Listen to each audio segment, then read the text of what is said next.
How you doing there? Welcome back to Babylon Talmud. Today we're studying Daf Tezayin, Daf 16 of Masechta Sotah, friends. Today we talk about putting dirt into the water of the Sotah. Very interesting stuff. Alright, friends, we're going to start in Daf Tezvav Amud Beis, about, 10 lines from the bottom of the Daf by the two dots. It says, Nichnos lehechol ufanu limino v'chule. That he goes into the Kohen goes into the Heichel, and he turns to the right. My time, how come Davka turning to the right? Domar Mar, that we learned to Masechta Yoma, Kolpina Shata Poine LeYuhu El Derech Yomin, that whenever you turn, you should always be turning to the right. Makom Hayasham Amma V'chule, it says that there was a place in the Heichel that was one Amma by one Amma with a marble that he would pick up by a ring, and he would chaparan dirt and put it in the water. Tana Rabbanan, the rabbis taught, Umina offer Asher Yiyeh Yochel Yisakin Bachutz V'Yachnis Ho. So when it says from the dirt that will be, so maybe I could prepare dirt outside of the Heichel and just simply bring it into the Heichel. Tamlomar Bikarka Mishkan. Therefore it says no, in the ground, in the floor of the Mishkan. So you can't just prepare it outside and bring it in. So if we're saying that we're talking about the floor of the Mishkan, well, then maybe I would think that it has to come from the floor of the Mishkan. And if there's no loose dirt, then you'd have to come in with shovels and picks and things and start scraping up dirt. That's why we have the first part of the verse, which is Asher Yir, that will be. Okay, so what does this mean? Yesham have Ein shom tein shom.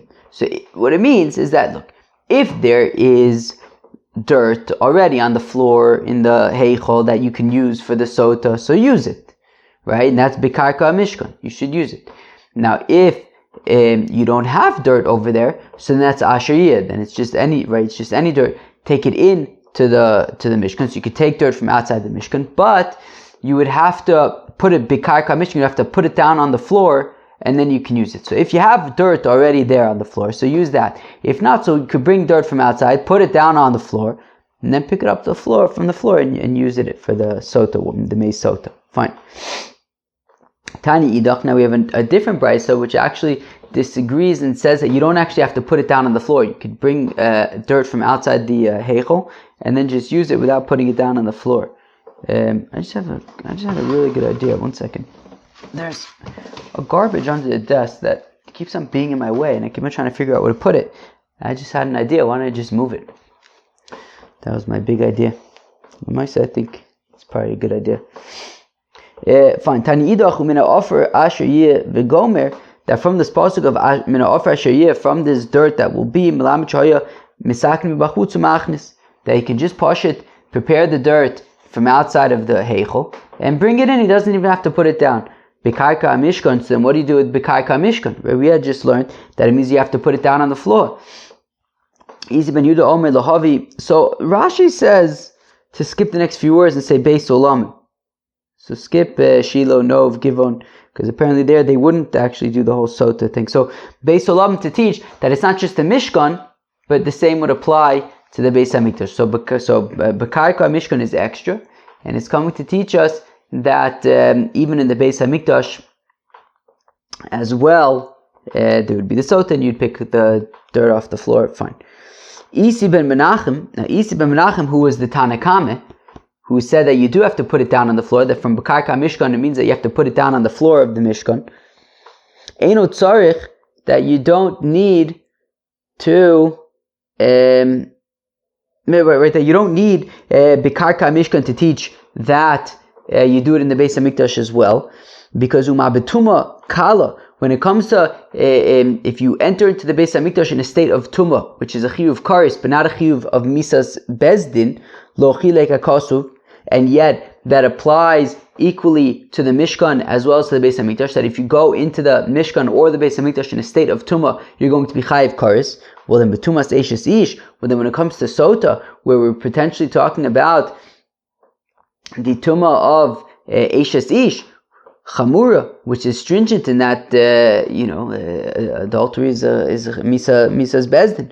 Lo kol shekin, then certainly there should be no distinction between the Mishkan and the Beis Hamikdash. So that is how Isi ben Menachem learns out, i.e. the Tanna Kama learns out that there's no difference between the Beis Hamikdash and the Mishkan from this Kal V'chomer, that if we treat the Mishkan and the Beis Hamikdash the same for Tumah, for entering the Beis Hamikdash in the state of Tumah, then Memele the same would apply to Eshes Ish and Sotah.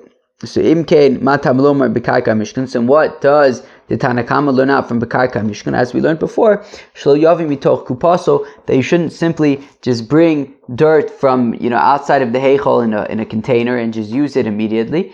Rather, you would first have to put it down on the floor of the heichal before being able to use it.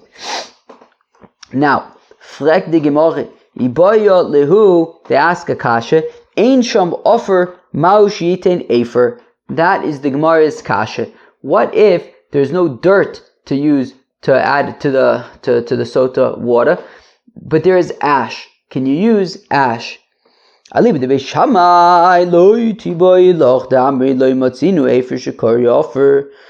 machlokes between Beis Shammai and Beis Hillel with regard to kisoy adam, covered by a chicken or a chaya.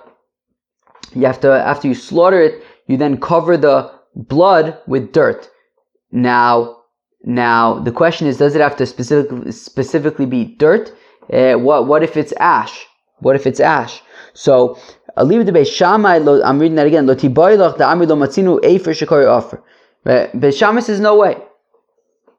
Efer, ash, is not dirt, and therefore you have to cover the blood with dirt. You may not cover the blood with ash, and therefore offer and efer are under a zach, and they're different things. Fine. Kiti boilach, but the question is, aliba de Beis Hillel.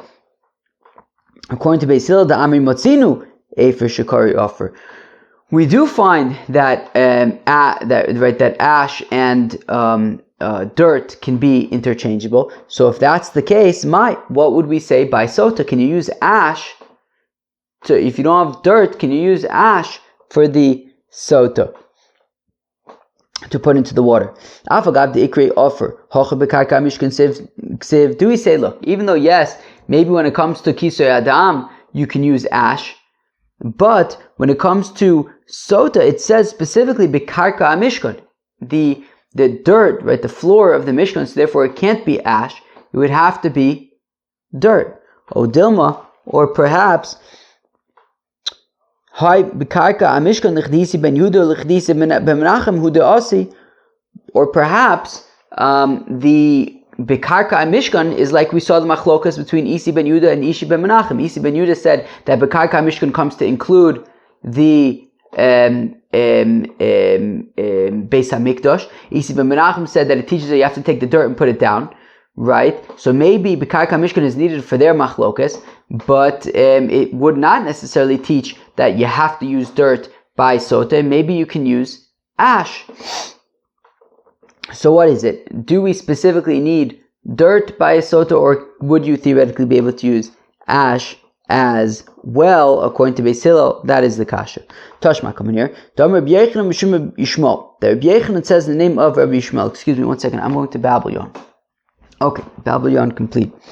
The Rabbi Yechanan says the name of Rabbi Yishmael. B'shloshim mekomis halacha o keves mikra. That there are 3 examples, there are 3 instances where we have a halacha l'Moshe misinai that differs from what the Torah says. And we're going to give these 3 examples in a second. That the Torah says one thing, and yet we have halacha l'Moshe misinai which is different. For example, Hatera Amr ba'ofer v'halacha b'chol davar, that by kisoy adam, that by birds and by beasts, when you slaughter them, you have to cover their blood in dirt. So the Torah says offer, says dirt, but the halacha is you can use anything that grows stuff. So I don't know, certain kinds of clays or whatever. It doesn't have to specifically be dirt. Hatera Amr b'sa'ar v'halacha b'chol davar. Right? We just learned Masechta Nazir. It says Sa'ar lo yavra arosho. You can't put a razor to his head. And yet the halacha is, as we learned in Masechta Nazir, it's any kind of way of removing the hair. right? If you use scissors or anything like that, right, they're not a razor, but still it is a problem. So even though the pasuk says a razor, the halacha is that it's all sorts of things. Also, the Torah says by a get, by a divorce document, it says sefer, which means that it would have to be written on parchment, and yet the halacha is b'chol davar, you can write it on paper. We've even seen before a question: can you even write it on like on a live animal? Okay, so we see that that a get does not need to specifically be written on parchment, even though it says sefer. So we just gave 3 examples where the Torah says one thing, and yet you can you can do other things. Ve'im isa. Now, if you would be able to use ash for the Sotah, lichshov nami hai. Well, then this should be a 4th, right? Right? We're saying that there are 3 instances where the Torah says one thing, and yet the halacha is otherwise.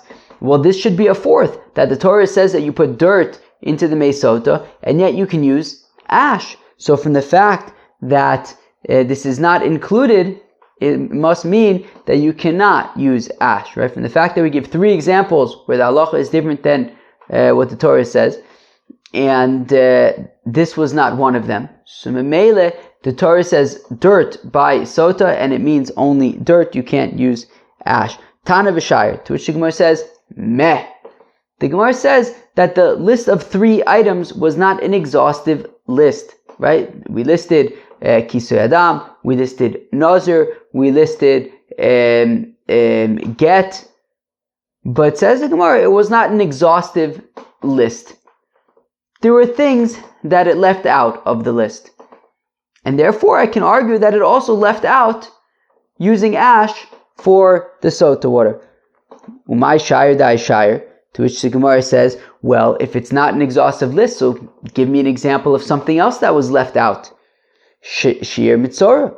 It left out mitzorah. The Tanya that we learned in the Brisa. As we learned in Masechta Nazir, we learned about the mitzorah and his purification process, that when he is, he no longer has tzaras, so we remove all of the hair of his body. We then wait 7 days, and then nachamo, we remove all of the hair of his body, and it says, it's talking, and that's what it's talking about now, that second removal of the hair. But I'm going to read that again. And it's on day 7. We remove all of his hair. So, okay, Mela, that's all of his hair. Fine. Every last one. Klal. That's, it's inclusive. But then the puzzle says, Es rosho bezkano bezgaboseno. His head, his bard, his eyebrows, I guess, prat. So that's pretty specific. First we said all of his hair, but now we're starting to talk about the hair of his head, the hair of his beard, the eyebrows. But then it says, and now you remove all of his hair. Once again, chazer v'chalal, a general rule once again. So we have klal ufrad uchlal, a general rule followed by a specific rule, followed by a general rule once again. Yatadon elekena prat. Now halacha is that when you have a klal ufrad uchlal, so we basically include everything that is similar to the prat, to, in this case, to your head, your face, and your eyebrows. Ma prat meforash makum kinu seyar veneer. So just like the hair of your head, the hair of your face, and your eyebrows are places where there is lots of hair gathered together. They're not just kind of spaced out random hairs, but there's a big collection of hair, and it's visible hair. Afkol makom kinus seyar veneer. So also when it comes to a mitzorah, what you have to do is you have to remove any hair from the mitzorah that is a lot of it gathered in one place and visible. My Rabbi. So what are we coming to include in addition to your hair, your beard, and your eyebrows? Rabbi seyar haraglayim. It includes your pubic hairs. That I guess your pubic hairs is a lot of hairs together and visible. Usually it's under clothing, but it's not hidden on your body. My mi'et, what's excluded? Mi'et beis hashechi. For example, your armpits.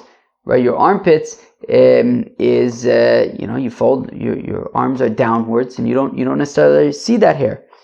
As well as the hair for all the rest of your body. So we see that from this brisa, we see that what the Torah is saying, that a Torah doesn't actually need to shave all of the hair of his body. He needs to shave his head, his beard, his eyebrows, his pubic hairs. But that's it. And yet the halacha is megalech kidlas. He shaves like a gourd, like a squash, smooth, all the hair gone. So even though the pasuk seems to be saying it's not all of the hair, the halacha is that we shave all of the hair. So we see. Wait, did I skip? Ditnan. Let's go weiter for a second.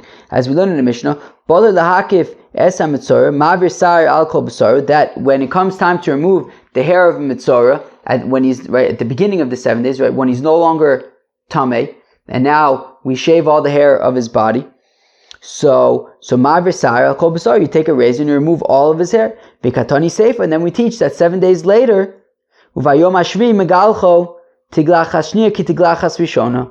That then on day 7, once again, we shave all the hair of his head, just like we did 7 days, all the hair of his body, just like we did 7 days prior. So we see that even though we had said that by Mitzorah, it is not all of the hair of his body, it's just his eyebrows, his head, his face, his pubic hairs, and yet we say that nonetheless, even though the Torah is only referring to specific hair, nonetheless, the halacha is that you remove all of the hair. So we see that the list that we mentioned earlier of Kisoy Adam and Nazir and Get is not an exhaustive list, because there's also Mitzorah. And we're going to say, additionally, there's also Sotah, where it says dirt, but we can even use ash. Omer Rav Nachman bar Yitzchak, says Rav Nachman bar Yitzchak, meh. He says it is an exhaustive list. It's only Kisoy Adam and Nazir and Get. What about Mitzorah? Mitzorah wouldn't fit that bill because Ki kachoshev alocha okeves mikra ha okeves midrabanan. Very extremely interesting. That the 3 examples that we gave of Kisoy Adam and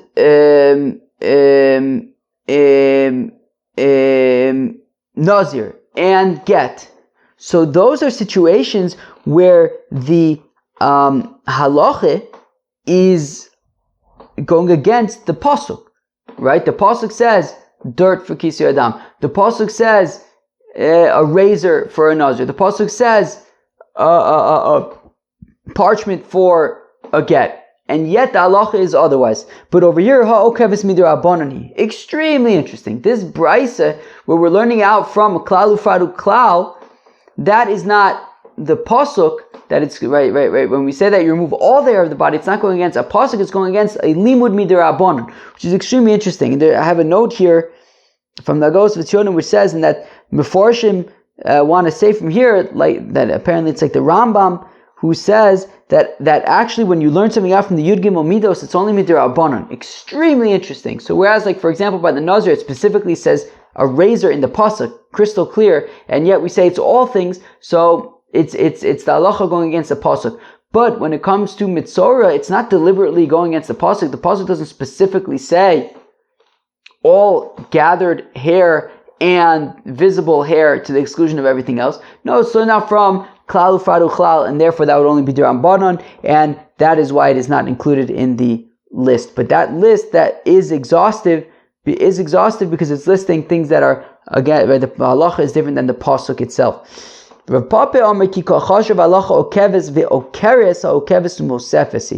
Papa gives an alternative answer, which is also that list of 3 items, Kisoy Adam, Nazir, and Get, is an exhaustive list. However, what they have in common is that in all of those cases, the halacha uproots the pasuk. For example, it says by Kisoy Adam you have to use dirt, and yet it's saying no, you don't have to use dirt. You can use something else, and you don't need to use dirt at all.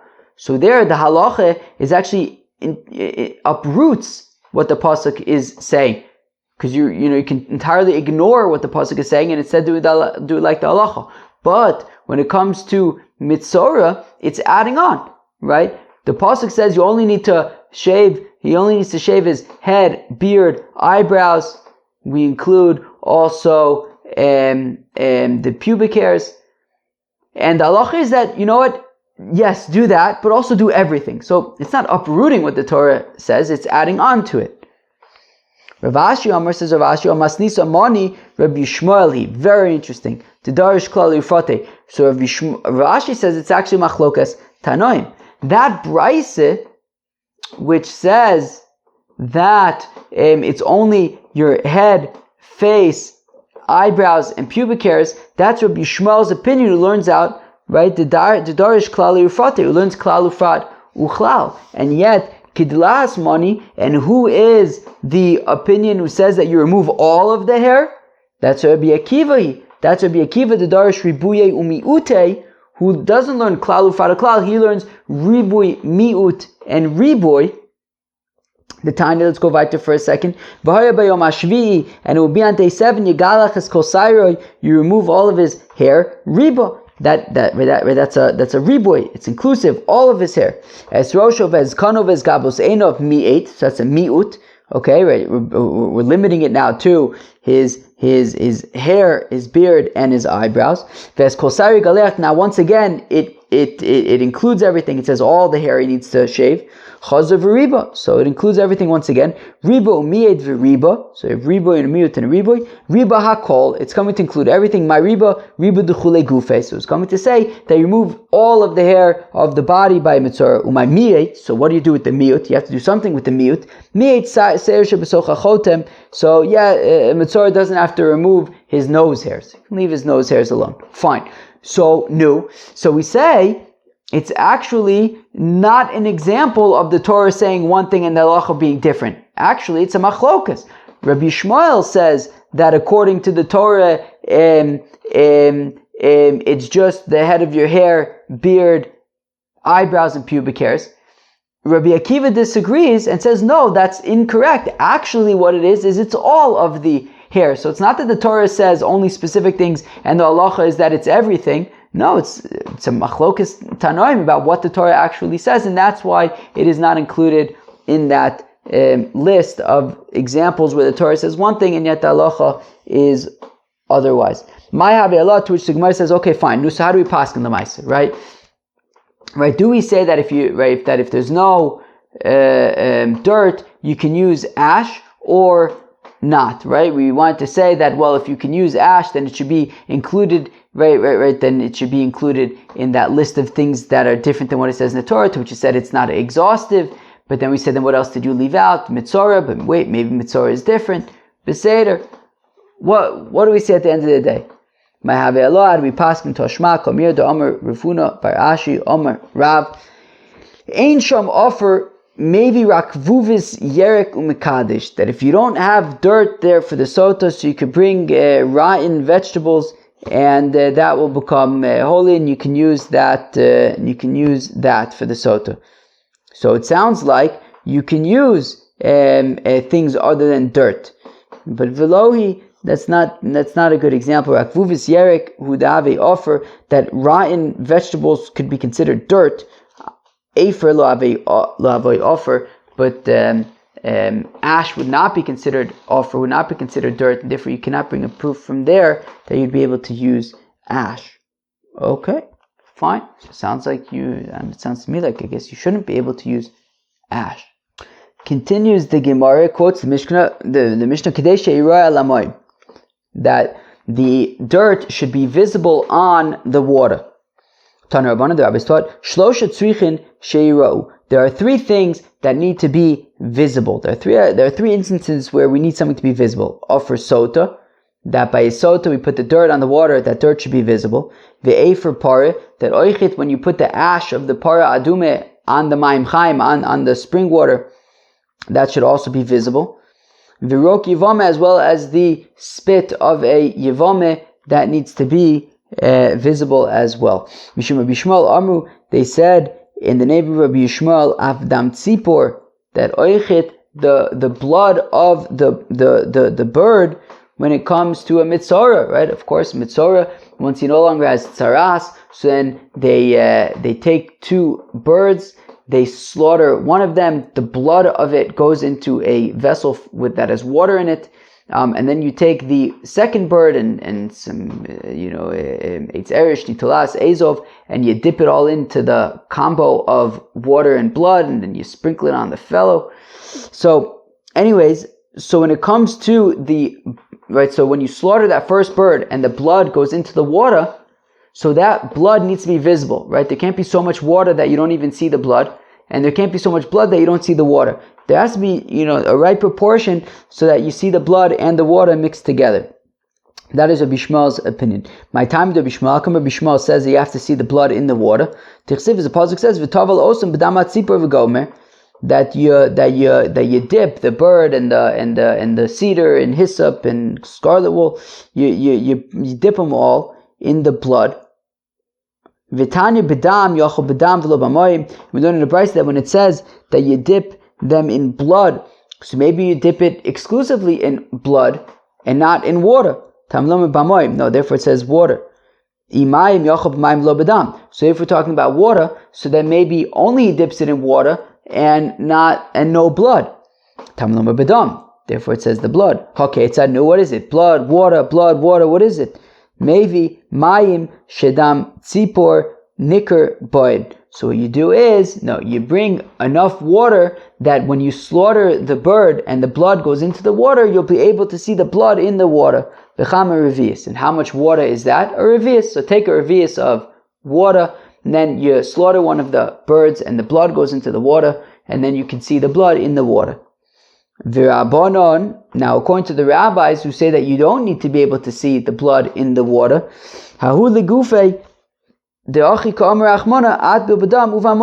the rabbis say no, when it says blood and water in the pasuk, it doesn't mean that you have to be able to see the blood in the water. No, it just means that it's a mixture of blood and water. That you don't do it, you don't dip them separately in blood and water, but it's a mixture of blood and water. Rabbi Shmuel, and so Rabbi Shmuel says, yeah, but if you just need to learn about the mixture, so then just say and dip the bird and the eitzeres, etc., into them. Why do I need to specify blood and water and not just say into them? Lenikr, argues Rabbi Shmuel, to teach that the blood needs to be recognizable in the water. And the rabbis say, the rabbis say, no, if it would just say v'toval bohem in them, hava amino haylechude vaylechude. I might think that first you take the things and you dip them in the blood, and then you go and dip them in the water. So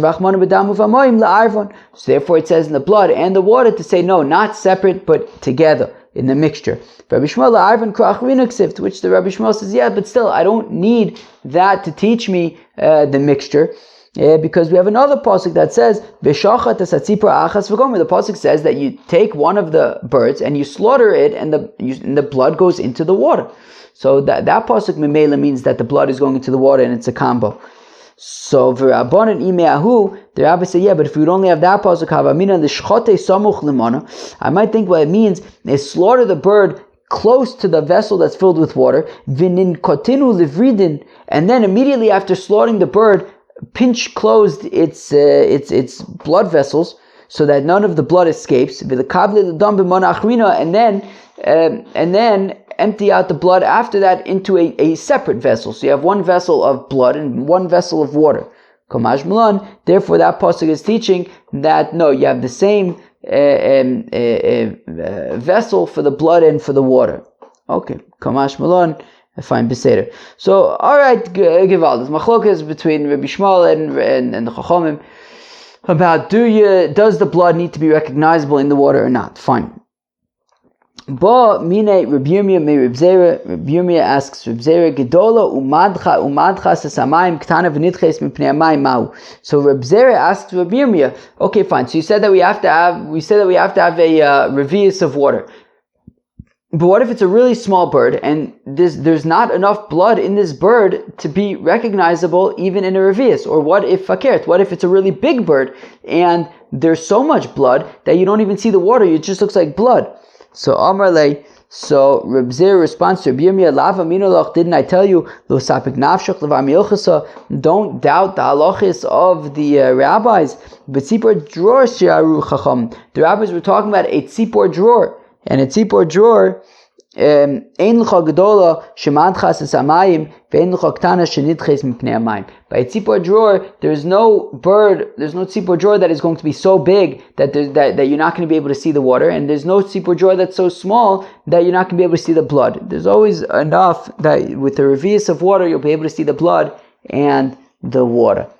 According to the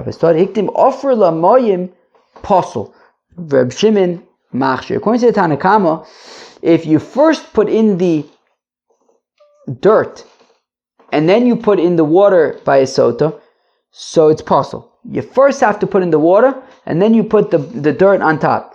And if you do it fakert, so then it's possible.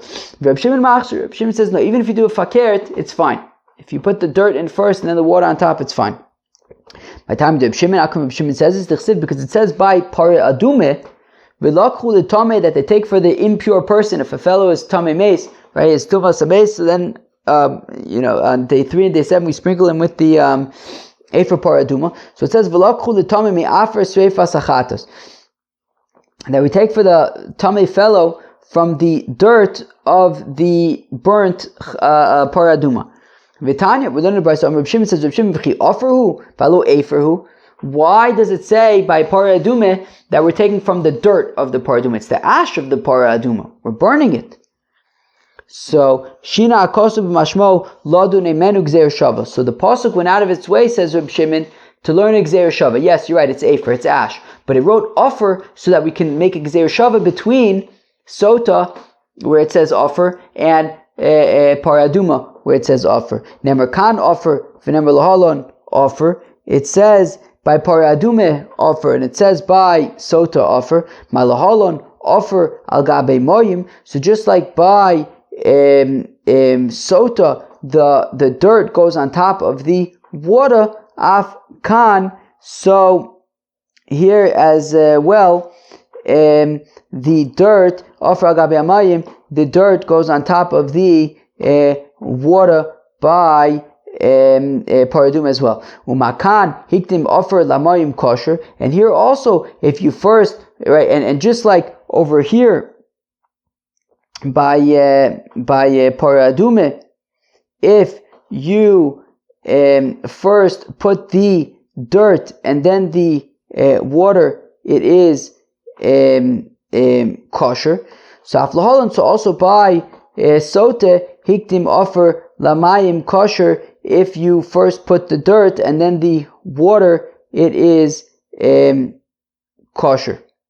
V'hasa minolan, and how do I know that by paradume, if you put the dirt and then the water, it's kosher? Because trei kroi ksive, because we have two psukim. Right, ksiv, one pasuk says olav, that you put the water of the paradu, right, by the paraduma you put the water olav on top of the ashes. Alma efer bereisha, which implies that first comes the ash. Uchsiv ma'im chaim melkeli, but the pasuk also says that you put the water in directly into the vessel, i.e. alma ma'im bereisha, which means that there isn't yet any ash there, so the water comes first. Ha'oketz ad ratzu zenosin, which means that memele you can do whichever one you want, and therefore, so just like by paraduma you could first put in the ash and then the water, so also by sotah, if you first put in the ash and then the water, if you first put in the dirt and then the water, it is kosher. For Rabbanon el keli davka. So the rabbis say no, specifically when it says that you put the water into the vessel, it means directly into the vessel. There's no ash there by the paraduma first. All of the arvan, and then when it says on top of it, it means that you then have to mix it together. So first you put in the water, then you put in the ash, and then you mix it together, the water and the ash. Maybe I'll argue, though, according to the rabbis, that olav is the one that needs to be taken literally. That first you put in the ash, and then you put the water on top of it. And when it says ma'im chaim el keli, it means that chiyusan b'kli, that the water should be taken directly from the spring into the vessel, and not that it should be poured from a separate vessel into the vessel. Well, in general, we see that the thing that's being machshir is put on top. So here as well. So meaning the afer para is going to be what goes on top onto the water. Friends, that was daf tezayin of Masechta Sotah. The first Amud discussed what if you don't have dirt for the Mei Sotah? All you have is ash. Can you use that?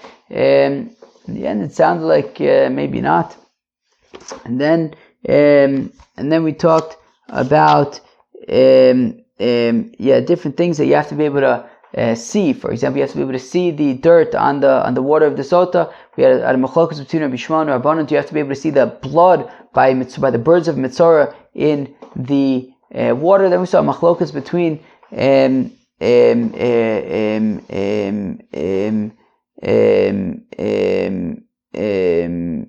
Tanakam and Reb Shimon about what if you first put in the dirt and then you put in the water by a Sotah. Tanakam says it's possible. Reb Shimon says that it would be okay. Friends, that was Daf Tezayin of Masechta Sotah. I hope you enjoyed. Peace out.